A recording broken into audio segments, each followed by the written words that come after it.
Hello বন্ধুরা, আশা করি সবাই ভালো আছেন। আজকে আমি একটি নতুন রেসিপি নিয়ে আপনাদের সামনে হাজির হলাম। এটা হচ্ছে আমার আজকে বেবির লাঞ্চের একটা রেসিপি, যেটা আমাদের সকালের ব্রেকফাস্ট। তো প্রথমেই শুকনো খোলায়, এটা হচ্ছে ডালিয়ার খিচুড়ি। প্রথমেই শুকনো খোলায় একটু ছোলা মুগ ডালটাকে হালকা করে ভেজে নিলাম। খুব একটা বেশি ভাজবো না, যেহেতু বাচ্চা খাবে। হালকা করে ভেজে নিলাম আর সমান পরিমাণে ডালিয়া নিয়ে রেখেছি পাশে। এবার ভাজা হয়ে গেলে শুকনো খোলায় যে ডালটা ভাজলাম সেটাকে ওই ডালিয়ার সঙ্গে একসঙ্গে করে নিয়ে পিউরিফাইড ওয়াটারে আমি সেটাকে ধুয়ে নেব 3-4 বার।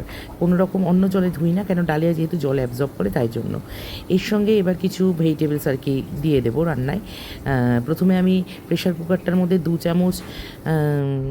টেবিল স্পুন সর্ষের তেল দিয়ে তাতে 5 ফোড়ন আর তেজপাতা ফোড়নে নিয়ে নিয়েছি।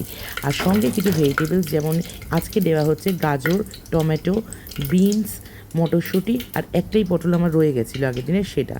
এই কটা জিনিসই আমি ভেজিটেবলস হিসাবে ইউজ করছি। আমি খুব একটা খিচুড়িতে আলু ইউজ করি না।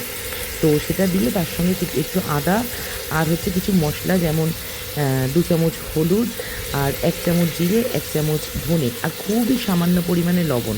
কেন বাচ্চার খাবার যেহেতু লবণটা কম ইউজ করতে পারে, খুবই সামান্য পরিমাণে লবণ। এখানে ভিডিওয়ে আপনারা দেখতে পারবেন যে লবণের পরিমাণটা খুবই কম, 5 জন আমরা খাবো সেই অনুযায়ী, খুবই কম। দিয়ে আমি একবারে একটুখানি নাড়িয়ে নিয়েই ডালিয়াটা যেটা ভিজিয়ে রেখেছিলাম, ডালিয়া আর মুগ ডালটা, সেটা দিয়ে দেবো। একবারে নাড়িয়ে নেব প্রেশার কুকারে। নাড়িয়ে নেওয়ার পর আমি যেই পরিমাণে ডাল আর ডালিয়াটা ভিজিয়ে রেখেছি সেই তার ডাবল পরিমাণে জল দিয়ে দেবো। জল দিয়ে আমি 4টে সিটি অবধি অপেক্ষা করি, কারণ যেহেতু বাচ্চা খাবে আমি একদম নরম করেই নামাই। তো 4টে সিটি দিয়ে নেওয়ার পর আমি দেখে নেব যে সেটা সিদ্ধ হয়ে গেছে। তারপর আমি ওতে 2 টেবিল স্পুন মতো ঘি দিয়ে নাড়িয়ে সেটাকে রেখে দেবো। সঙ্গে আজকে লাঞ্চে যেহেতু ওর ডালিয়ার খিচুড়ি, তার জন্য আমি একটা ডিম সেদ্ধ দিয়েছি। তো এই ডিম সেদ্ধ আর ডালিয়ার খিচুড়িটা আজকে আমার বেবির লাঞ্চ।